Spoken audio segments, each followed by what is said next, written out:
Assalamualaikum warahmatullahi wabarakatuh.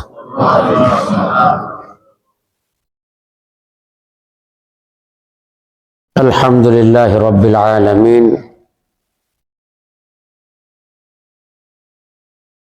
Wa sallallahu ala sayyidina Muhammad wa ala alihi wa sahbihi ajma'in, amma ba'du.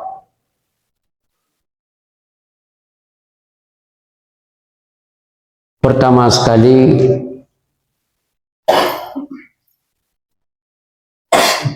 saya mencoba ikut beberapa kali menghimbau dan terus menghimbau. Tolong kita pikirkan menyelesaikan masjid ini secepatnya. Kalau bahasa tasawuf, sebelum kita wafat.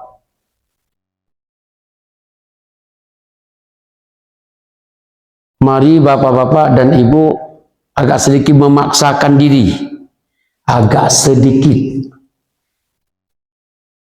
memaksakan diri untuk menyelesaikan masjid ini. Sebelum bahasa tasawufnya, sebelum kita wafat. Karena belum ada sejengkal tanah di atas bumi ini, sebuah bangunan di atas bumi ini yang lebih mulia dari masjid. Bayangkan di saat orang melakukan salat dalam masjid ini dan yang mereka salat hasil harta kita. Mereka sujud, mereka ruku', mereka berdoa, mereka berzikir, mereka baca Al-Quran, dan mereka datang sini untuk mencari ridha Allah di masjid yang uang kita ada di dalamnya. Asik. Asik. Sekali lagi, Bapak dan Ibu, sebelum kita berpulang ke rahmat Allah, mari kita agak sedikit, tanda kutip, memaksakan diri. Selesaikan masjid ini secepatnya. Ini yang saya himbau bukan untuk panitia masjid. Untuk masing-masing kita supaya lancar hari akhiratnya. Supaya hari akhiratnya lancar.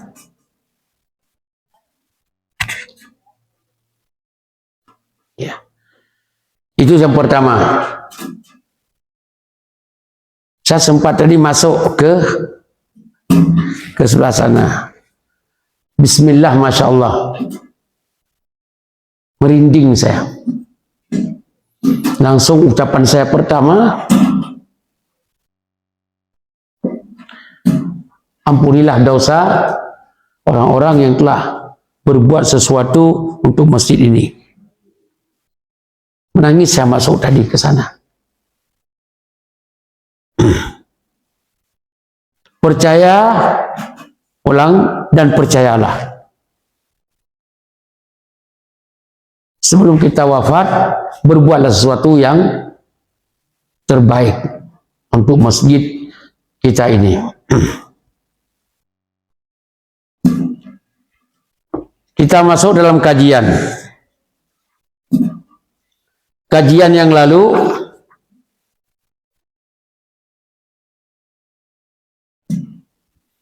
adalah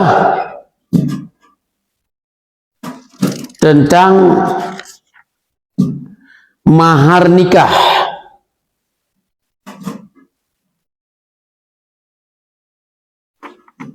Kesimpulan yang lalu, tolong anak kita ini bukan harta jualan, apa namanya? Bukan dagangan. Nah, itu bahasa. Putri kita itu bukan dagangan yang harus kita perjualbelikan dengan harga mahal. Bukan begitu. Putri kita adalah manusia normal, kebanggaan kita, jantung hati kita, yang akan kita serahkan untuk dilanjutkan masa depannya, diatur masa kehidupannya oleh laki-laki yang dia senang dengan orang itu. Jadi bukan barang dagangan. Kalau barang dagangan tawar-menawar di harga. Itu dengar baik-baik. Kalau barang dagangan tawar-menawar di harga. Ini enggak. Ini anak kita, jantung hati kita. Bukan uang yang kita kejar dengan dia. Bukan harga dia secara uang material. Tapi yang kita inginkan dia mendapat posisi masa depannya yang menenangkan kita. Sebagai orang tuanya yang membahagiakan kita, di samping kebahagiaannya kita serahkan kepada seorang laki-laki, meskipun meskipun tanpa ada mahar yang signifikan. Berapa yang ada kami terima, karena masa depannya lebih indah daripada hanya sekedar mahar. Nah ini sudah, ini bicara yang lalu. Untuk nyambung dengan yang sekarang, makanya ada seorang sahabat yang ditanyakan oleh Rasulullah, ma tahfadhu, kalau ini tidak, itu tidak, uang tidak, cincin besi tidak, jadi terus ada apa kamu? Quran kamu hafal enggak? Dia bilang saya hafal dikit-dikit. Rasulullah bertanya, ma tahfadhu, kira-kira apa yang kamu bisa hafal Quran sebagai mahar, sebagai mas kawin untuk anak orang? Qala, dia sebutkan suratul Baqarah wallati taliha, surat Al-Baqarah dan sedikit setelah itu. Oh, cuma itu mas kawin yang kamu sampai berikan kepada perempuan. Itu kan bukan harta. Cuma dia pinternya hafal baca Quran, surat Al-Baqarah dan sedikit setelahnya. Itu bukan uang itu. Qala Rasulullah, qum fa'allamaha 20 ayat. Sekarang ajarkan istrimu 20 ayat. Itu mahar dan mas kawinnya.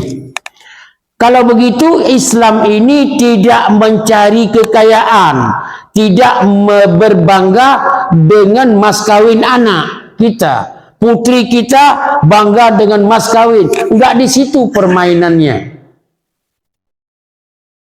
Contoh, tolong Mbak ingat, untuk apa mas kawin gede-gede? Pertanyaan pertama, apakah anak kita ini barang dagangan? Satu. Yang kedua, hidup masa depan anak kita bukan di harga materialnya itu, bukan harga dirinya secara material, tapi maaf, ketenangannya di bawah pimpinan seorang laki-laki yang bertanggung jawab kepadanya. Tolong dengar kalimat, Bapak, kejarlah, cari, ini bahasa saya, maaf ya, kita punya anak perempuan, apalagi kalau saya 6, 1 laki, 5 perempuan. Maka saya ngomong apa adanya ini. Jari bukan suaminya yang kaya. Kalau kaya hari ini miskin, besok kaya dia. Nggak lama orang kaya kalau izin Allah. Dan orang kaya tidak lama jadi miskin dengan izin Allah juga. Maka cari yang berakhlak mulia. Akhlak tidak berubah. Jadi maaf, untuk apa mahal mas kawinnya kalau suaminya itu tidak berakhlak mulia? Dan anak kita, maaf, padahal dia diberikan mobil seindah-indahnya. Mobil yang dia taikin rasa sampah perasaan hidupnya.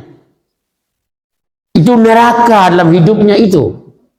Mending dia naik sepeda, iya, atau naik motor jadul, motor bebek yang sudah terbuang oleh orang, tapi hatinya tenang.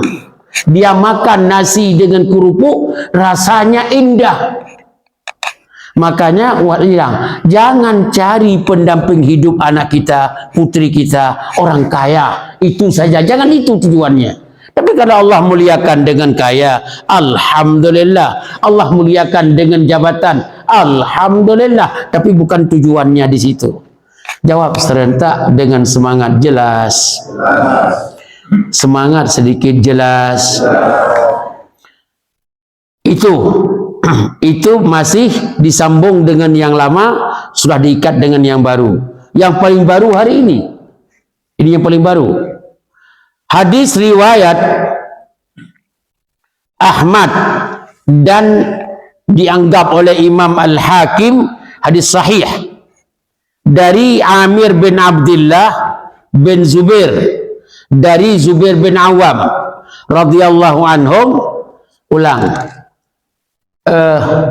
Saya bahasa Indonesia apa? Rasulullah punya saudari istrinya. Bilang apa itu di bahasa? Ipar. Jadi ini hadis ini diriwayatkan oleh cucu iparnya, gitu. Jazakallah khairan. Cucu ipar, cucunya namanya Amir. Cucu ipar Rasulullah. Amir bin Abdullah. Abdullah itu ya anaknya ipar. Bin Zubair. Zubair itu suaminya ipar. Ya. Jadi cucu ipar Rasulullah meriwayatkan hadis dari ayahnya Abdullah bin Zubair, dari kakeknya Zubair bin Awam, langsung dari Rasulullah sallallahu alaihi wasallam. Apa katanya? Anna Rasulullah qala, Rasulullah bersabda begini, a'linun nikah. Kalau sudah nikah itu kita lakukan, kita iklan. A'lin, iklan, kita iklankan. Kalimat colong bapak dan ibu dengan iklankan nikahmu. Jangan sembunyi-sembunyi, jangan ngumpet-ngumpet. Tapi ada yang bilang, ini istri kedua kita harus ngumpet.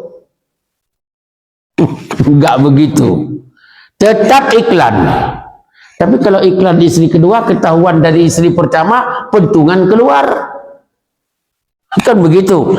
Tetap tidak ada urusan dalam agama, iklan itu, nikah itu dimohon untuk diiklankan. Kenapa? Supaya tidak terjadi fitnah. Ini ada apa ini? Kok perempuan ini dulunya tidak nikah, kok jalan dengan laki-laki? Ini kucing garong mana? Kan begitu. Jawabannya, nikah itu a'linun nikaha, sabda Rasulullah, iklanlah nikahmu itu. Ya, ini kita ya. Masuk, Pak, masuk. Kesini aja, sini juga masih muat.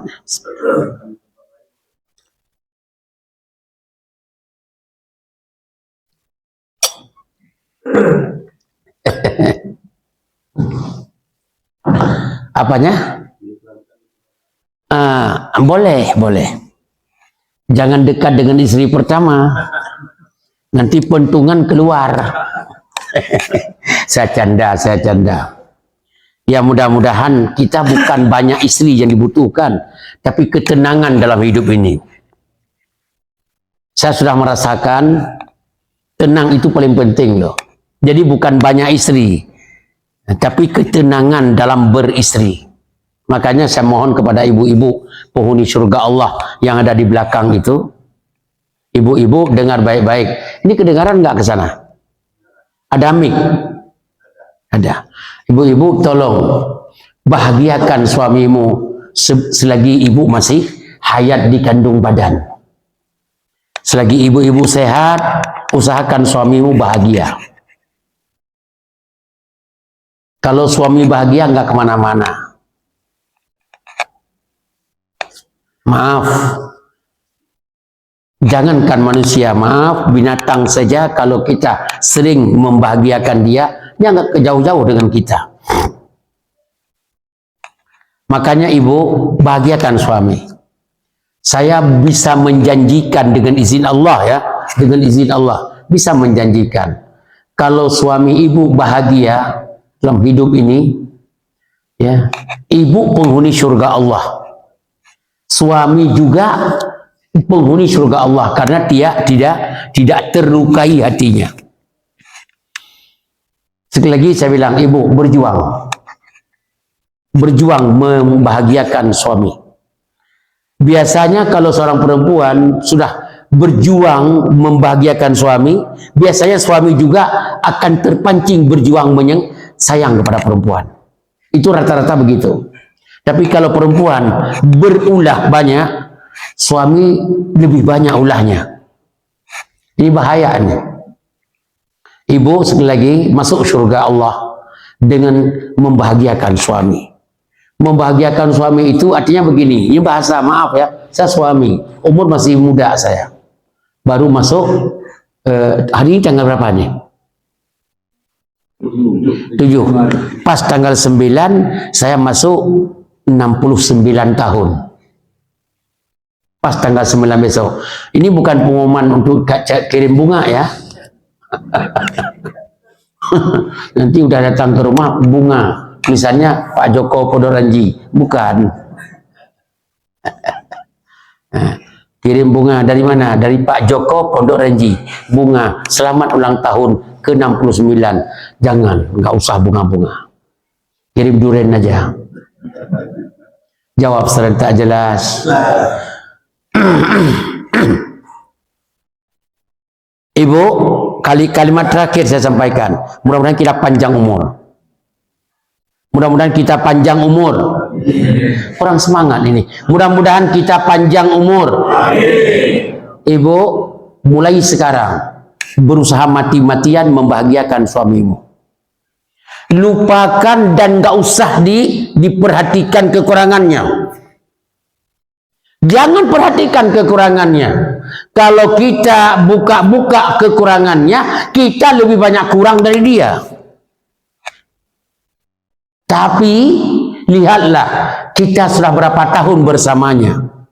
Tidak ada kulit dia yang terkelupas di seluruh badannya, kecuali kita sebagai istri tahu di mana terkelupasnya itu. Begitu juga seorang suami. Gatal di mana tubuh perempuan, di mana yang di tempat sensitif, suami sudah tahu situ gatalnya dan dia berani garunya. Kalau begitu jangan lihat di kekurangannya. Kalau lihat kekurangannya, kita lebih kurang. Tapi lihat di positifnya. Pendekatan di pihak positif itu lebih membahagiakan, lebih menyenangkan, lebih tentram, dan lebih selamat. Ibu, dari sekarang mulai, sebelum menghembuskan nafas yang terakhir, cari redha Allah untuk masuk surga melalui bahagianya suami. Itu bukan suamimu saja, itu ayah anak-anakmu. Anakmu akan senyum lebar kalau ayahnya bahagia. Itu bukan suamimu saja. Jangan pendekatan itu suamiku belum luka. Tambah lagi, kalau senyum bahagia ayah suamiku, anak-anakku mentok bahagianya. Kalau begitu ingin berbuat bahagia kepada anak, mantul bahagiakan ayahnya. Main biliar, yang kita pukul yang merah, rencana kena yang kuning, kening mental yang hijau, hijau masuk lubang. Jago biliar bukan juga. Ngelihat. Bu, mau membahagiakan anakmu? Mau. Betul, betul. Seberapa mau membahagiakannya? Saya mau membahagiakannya luar biasa. Bahagiakan ayahnya. Bapak-bapak, mau nggak membahagiakan anakmu? Mau. Betul, betul, betul. Sayang sama anak, sayang. Bahagiakan maknya. Jangan dipasang itu istriku, mak anak-anak loh. Kalau ada masalah maknya, anak-anak maaf, berontak loh. Anak kecewa. Apalagi kalau ibunya gara-gara ayahnya. Itu kecewa anak. Nggak ada orang yang ingin mengecewakan anaknya. Jawab serta jelas. A'linun nikah. Iklanlah kalau nikah terjadi. Nah, di sini pemahaman. Iklan itu maaf. Bagaimana caranya? Apakah iklan di sosmed untuk sekarang termasuk? Apakah iklan di gedung? Iya. Makanya Rasulullah mengatakan kepada sahabatnya, aulim walau bisa, sembelih seekor kambing, walaupun hanya seekor kambing. Zaman dulu kambing itu rasanya bandeng, ikan bandeng harganya. Jadi orang makan seekor kambing itu biasa, bukan megah kayak kita beli ketupat. Orang dulu seekor kambing. Jadi walau bisa meskipun seekor kambing. Untuk sekarang, ya tolong undang teman-teman iklan, beritahukan mereka setelah nikah, walaupun hanya atau lontong padang. Lontong padang ini ya. Jadi begitu Bu. Maksudnya kadang-kadang begini, maksud saya. Dan jangan mubazir di iklan resepsi itu. Resepsi itu iklan tuh. Termasuk agama. Resepsi itu agama. Tapi ingat, jangan bergeser dari agama. Kita sampai sewa gedung berapa puluh juta. Yang kita undang itu, maaf, orang-orang yang kaya. Bukan begitu iklan nikah. Iklan resepsi itu, iklannya bukan begitu. Kita tinggal di mana? Di Podoranji, orang Podoranji yang kita hadirkan. Karena ya, apa urusan dengan orang pasar Jumat? Uang kenal pun kagak. Tapi di kitanya termasuk saya, termasuk kita semua sama. Yang kita undang teman-teman di sosmed, teman-teman Anda tahu di mana. Sedangkan orang Podoranji di tempat kita tinggal sedikit yang kita balas, kita tidak terundang kecuali 2-3. Itu pun diundang ke rumah kita, bukan ke gedung. Kalau kita undang mereka ke gedung, nggak ada sepatu mereka kan. Itu aja kerjanya kita. Tolong pahami, maaf. Jangan menjadikan iklan nikah yang diajarkan oleh Rasulullah menjadi ladang bisnis kepada kita. Jangan. Ayo kita saleh sedikitlah. Kalau memang jangan berbisnis di iklan nikah. Oh, saya nggak punya uang, harus kembali modal. Kamu gitu. Itu yang saya baca di harus kembali modal. Kembali modal itu jangan lewat itu. Nggak usah bermodal banyak. Maaf. 500.000 cukup untuk resepsi. Karena tidak harus ikan, tidak harus daging. Telur pun jadi. Malah di lontong itu telur lebih enak daripada daging. Karena daging mahal kan. Ulang Bapak, iklan itu kepada orang sekitar kita. Tapi kalau kita punya kekuatan untuk mengundang yang orang yang tidak pernah kita kenal pun, Sigit Sulistyo Kapolri, kita nggak kenal, undang silakan saja. Tapi yang penting orang sekitar tempat kita jangan sampai kita tertuduh berzina tanpa mereka tahu. Jawab serentak jelas. Kita masuk yang ketiga. Yang ketiga pagi ini. Dari Abi Burdah, qala Rasulullah sallallahu alaihi wasallam, la nikah, tidak sah nikah illa biwaliyin, kecuali harus pakai wali perempuan. Wali di sini wali perempuan, bukan wali laki-laki. Ini penjelasan banyak. Tolong dengar Bapak, ini penjelasan banyak.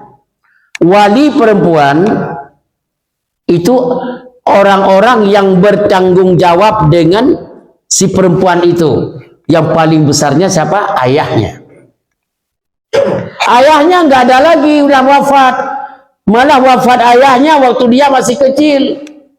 Sekarang maknya sudah nikah lagi dengan suami baru, ayah tiri dia. Boleh nggak ayah tiri dia menikahkannya? Nggak boleh. Ada nggak pamannya? Kan kita geser-geser ini. Almarhum bapaknya sudah wafat dulu. Ada adik kakaknya? Nggak ada. Udah meninggal semuanya. Atau memang nggak ada sama sekali. Lihat. Kalau sudah meninggal paman-pamannya atau adik-adik kakak bapaknya, anaknya mereka ada nggak? Oh, nggak ada. Ada tapi jauh banget. Di mana? Di LA, Los Angeles, di sana. Kita nikah di Podoranji, dia luar negeri. Tapi itu kan pamannya. Terus tidak harus hadir, minta surat. Mereka dari luar negeri membuat surat, saya kirim surat ini kepada Bapak nama ABCD di Podoranji, tolong Bapak menjadi pengganti saya dalam menikahkan anak saya. Anak keponakan apa? Kenapa anaknya? Apa namanya? Adik saya ke sepupu. Adik sepupu. Kalau anak paman. Kalau pamannya keponakan. Tolong nikahkan keponakan saya atau adik sepupu saya. Tapi harus yang paling dekat. Boleh enggak anak kandungnya ada? Anak kandungnya sudah umur 17 tahun. Si ibu itu mau nikah. Ibu pula yang mau menikah nih. Ada, nggak ada orang tuanya, nggak ada paman, adik, pak, adik, kakak, adik ayah, bapak, kakak, ayah, nggak ada lagi. Nggak ada siapa-siapa, yang ada cuma anak kandungnya, bisa nggak?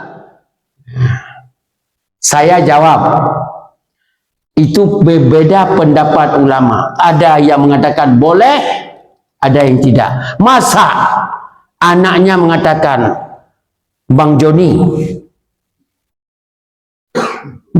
saya nikahkan mak saya, ya kagak enak kan? Saya nikahkan ibu kandung saya menjadi istri Bang Joni, enak nggak kira-kira?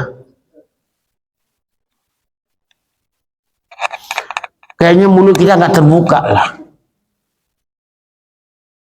Iya. Makanya ada ulama mengatakan cari yang lain. Malah ada ulama mengatakan kalau sudah tidak ada sama sekali adalah wali hakim, serahkan ke KUA. Itu nikah harus pakai wali. Dengar kalimat baik-baik, nikah harus pakai wali. Sekarang pertanyaan, wali bapak kandungnya tersinggung dengan putrinya. Tersinggung begini. Sudah dibilang oleh ayah, nak, calon jodohmu, calon laki-lakimu sudah saya siapkan. Karena ayah sudah janji dengan seseorang. Mungkin dengan kepentingan apa kita nggak tahu. Tapi anak itu nggak mau terima. Dia pilihan dia. Pilihan dia itu memang di bawah. Atau nilai sosialnya di bawah sekali. Contoh maaf ya. Mungkin ekonominya masih belum jelas. Ayahnya juga di penjara mungkin karena kesalahan dan macam-macam.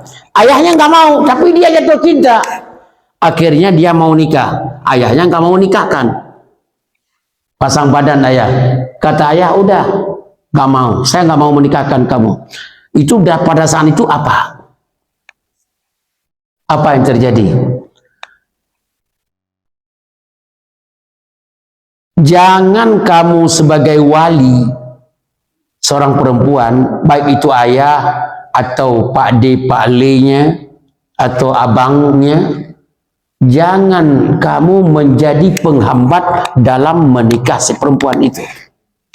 Itu haram. membuat mereka tidak menikah haram. Dan kalau mereka berzina dengan sebab kamu tidak mau menikahkannya, maaf, berhati-hati, berat tanggung jawabmu sebagai sebab. Kenapa kamu berzina? Karena ayah tidak mau menikahkannya. Karena abang tidak mau menikahkan saya. Saya manusia normal, terjadi zina. Memang dosa, anak ini dosa berzina. Tapi sebabnya kena orang yang wali yang tidak mau menikahkannya.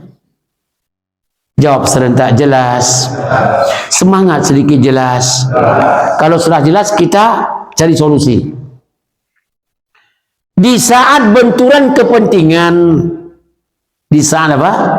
Benturan kepentingan. Ayah punya kepentingan anaknya dinikahkan dengan si fulan. Si anak punya kepentingan untuk menikahkan dengan bukan pilihan ayah. Masing-masing punya kepentingan. Benturanlah kepentingan itu. Itu siapa yang harus kita dengar?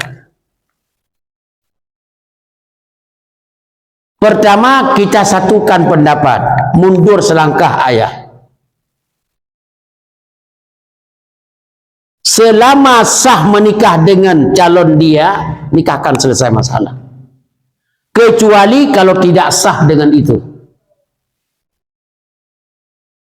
Kecuali kalau tidak sah nikah dengan itu. Tidak sekufu. Ini orang tuanya, anak itu keturunan orang terhormat. Tiba-tiba nikah dengan pembegal-begal di jalan. Tidak salat, tidak ibadah, begal aja kerjanya. Itu enggak sekufu. Ayah boleh melarangnya. Pada saat itu wajib mengeluarkan senjata baru oleh ayah. Bukan senjata pisau ya. Jangan buka. Senjata baru apa? Unsur memaksakan kalau anak itu masih belum nikah. Paksakan dia nikah dengan orang yang sekufu. Iya. Kemudian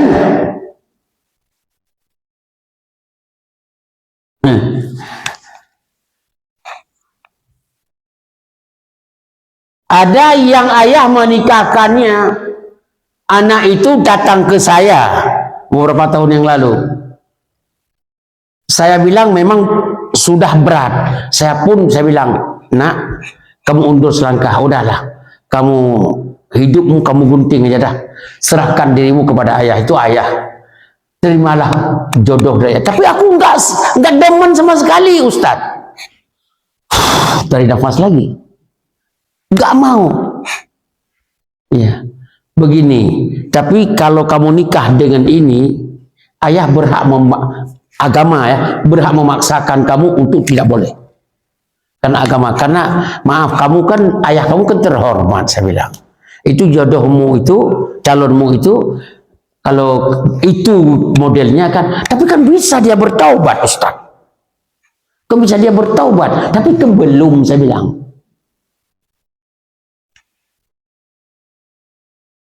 Ya, akhirnya saya minta, itu berhak ayahmu memaksakan kamu nikah. Dan nikah walaupun tidak ridhamu. Sah nikah. Dia datang aja ke anak laki-laki itu, dia pegang, aku nikahkan anakku yang di rumah itu, yang lagi ngambek. Sah nikahnya itu. Terus bagaimana Ustaz? Terima aja dulu dah. Terima aja. Kalau kamu di rumah tangga nanti kan ada solusi. Kalau memang tidak betah kan terjadilah. Tidak betah. Terjadi nanti. Tidak betah terjadi. Kalau tak betah, laki-laki yang menceraikan kamu atau kamu yang gugat ke pengadilan. Kalau terjadi, mudah-mudahan tidak terjadi. Berat sekali Ustaz. Maaf ya, 6 bulan saya komunikasi. Alhamdulillah akhirnya dia nikah. Dipaksakan. Dan kalau aku menikah, aku nggak mau pakai pakaian pengantin katanya. Nggak mau pakai pakaian pengantin. Kayak biasa saja. Saya bilang selama tertutup aurat, lakukan, nggak apa-apa. Jadi orang tuanya pun nggak bisa memaksakan. Ya sudah. Akhirnya dinikahkan dan dia pengantin, mukena dia pakai mau salat.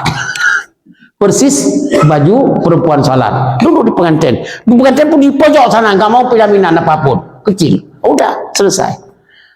Setelah itu, nah itu coba lihat. Allah takdirkan.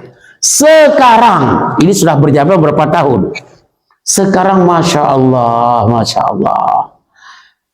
Suami menjadi pengusaha sukses dan istri menjadi direktur utamanya. Malah coba lihat, calon suaminya dulu kata sama saya sampai sekarang belum dia nikah. Nah, suplai makanan, suplai apa namanya zakat. Akhirnya tahu nggak, nikahkan dia dengan orang lain. Dinikahkan pula dengan temannya. Coba lihat, bekerja sama orang itu. Allah semuanya hari ini begini, besok belum tentu. Jawab serentak jelas. Hari ini begini, besok belum tentu.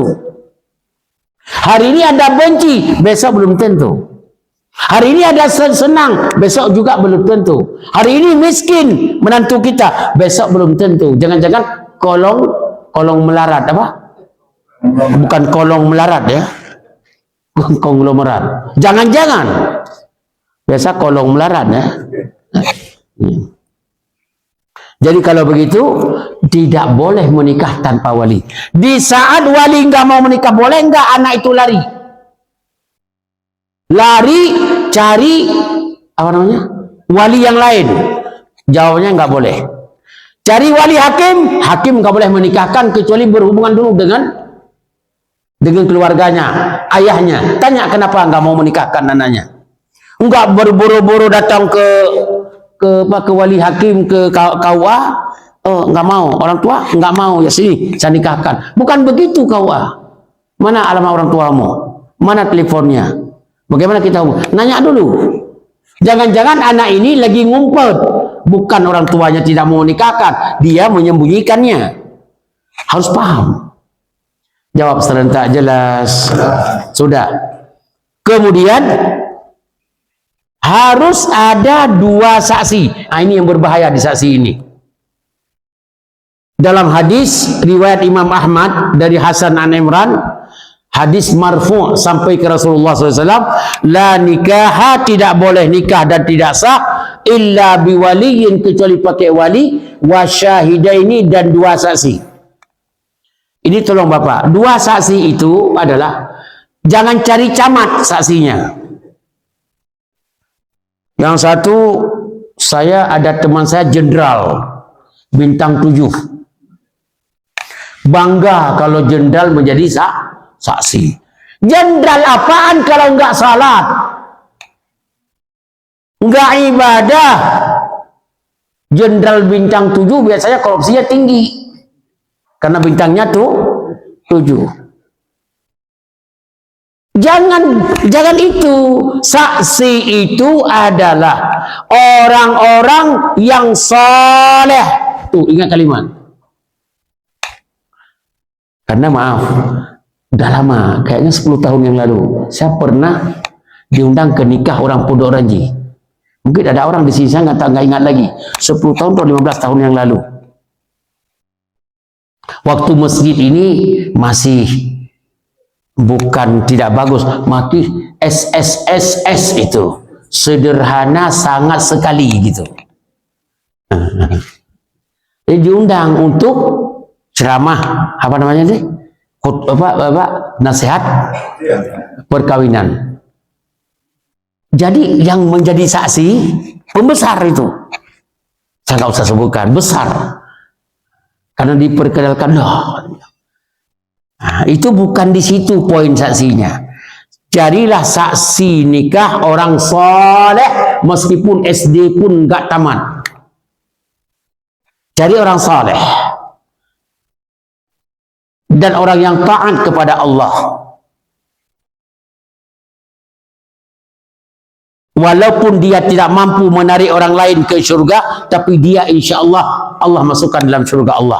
Orang itu yang jadi saksi, bukan jabatan pangkat duniawi. Tapi rata-rata kita apa? Kalau misalnya kita kenalan dengan Pak Luhut Panjaitan, nah pasti dia jadi saksi, nggak boleh. Pertama, non. Oh, saya panggil, saya nggak sebutkan nama. Ada orang Muslim, tinggi sekali pangkatnya, panggil menteri. Jangan, karena menteri bukan saksi nikah. Dia itu maaf, dia dunia hebat, akhirat belum tentu. Soleh nggak ada sama dia. Oh, presiden yang tidak soleh nggak usah jadi saksi. Tapi kalau presiden soleh, amin yang ke depan ini, amin. Kurang semangat ini, amin. Kalau presiden soleh, itu undang jadi saksi nikah, sah. Ini ketawa kenapa sih? Bingung saya ini. Dari tadi saya ngomong nggak ada yang ketawa. Ini yang enggak ngerti, enggak nyambung saya ini. Mudah-mudahan amin aja deh. Amin aja dulu. Kalau saya maaf ya, belum nyambung nih. Apa yang bapak-bapak, ibu-ibu ketawa ini? Ya. Amin. Ulang. Ini poin. Saksi nikah, jangan cari orang yang berpangkat, berjabatan, orang terhormat secara dunia. Tapi cari saksi nikah adalah saksinya orang yang soleh. Dan tidak harus saksi nikah dari pihak perempuan satu, dari pihak laki-laki, enggak begitu.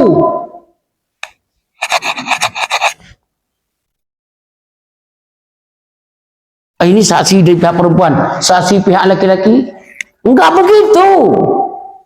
Jawab serentak jelas. Ya, kurang semangat jelas.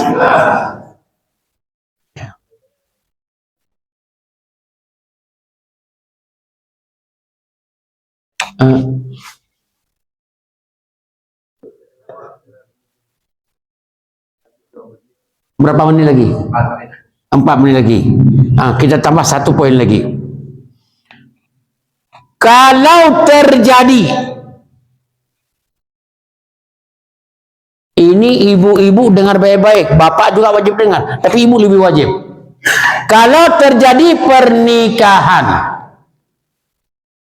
sepakat kedua-dua pihak tidak menyebutkan mahar di dalam akad nikah, karena mahar mereka aneh. Nggak mau, jangan sebutkan mahar di dalam akad nikah. Jadi saya nikahkan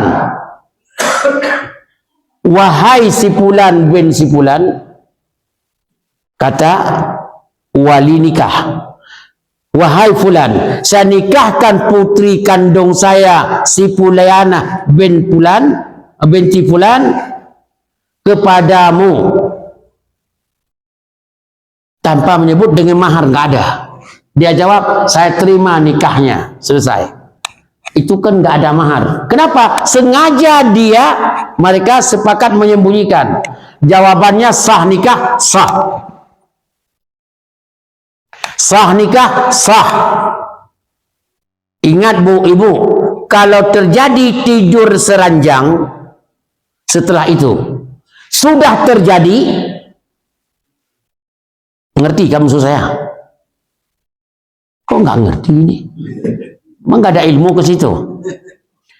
Kalau sudah terjadi tidur seranjang yang mewajibkan mandi junub, pada saat itu apapun jua laki-laki sudah diwajibkan membayar mahar, karena sudah seranjang kalau bahasa kita. Berapa dia bayar? Kalau nggak disebutkan. Berapa emasnya? Jawabannya, kalau tidak disebutkan, itu kembali kepada mahar keluarga si perempuan selama ini.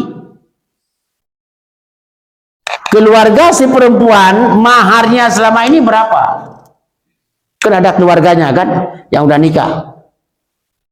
Mahar, oh selama ini maharnya sekian, segitu wajibnya. Makanya maaf, saya kemarin hari Sabtu di Four Seasons, Hotel Four Seasons, saya sebagai penasihat nikah menyebutkan, bukan di itu saja, yang lain juga menyebutkan nikah dengan mahar seperangkat. Dengar baik-baik ini, dengan mahar seperangkat alat salat dan emas sekian-sekian. Jawabannya boleh enggak? Jawabannya sah. Baca Quran, mengajarkan Quran saja kepada istri sah menjadi mas kawin, apalagi seperangkat alat salat. Cuma yang saya tidak tahu, kenapa kalimat seperangkat alat salat selalu itu dikedepankan. Baru setelah itu ada kalimat ya emasnya. Itu ada unsur enggak yang lainnya? Saya nggak mengerti. Karena saya orang Sumatera. Sumateranya nggak tanggung-tanggung. Akhir Pulau Sumatera di bagian utara barat laut. Akhir. Sayang nggak ada dengan mas kawin seperangkat alat sholat. Nggak ada. Di daerah saya. Maka saya tanya, kenapa terjadi di seperangkat alat sholat? Kenapa tidak langsung dengan mas kawin 20 gram emas tunai? Titik. 20 gram emas ngutang. Titik. Boleh ya boleh, Bu. Boleh ngutang mahar boleh. Ini ngomong kitab, ngomong agama. Boleh ngutang mahar boleh. Boleh nggak ngutang tanpa bayar? Nah, itu yang nggak bisa. Bu, hati-hati. Kucing garong nanti. Dia maunya free semua. Jadi ngutang boleh, tapi bayar. Kalau ngutang nggak bayar itu nggak boleh. Jawab serentak, jelas, jelas. Di sini kita buka tanya jawab. Wajib bertanya Bapak. Ini urusan kesehari-harian dan ibu-ibu. Saya buka tanya jawab sampai jam 8. Silakan. Ya, silakan. Disebutkan namanya supaya kita bisa saling kenal. Silakan. Waalaikumsalam. Rahiman Danis. Siapa? Rahiman Danis. Rahiman. Rahiman Danis. Rahimadanis. Panggilannya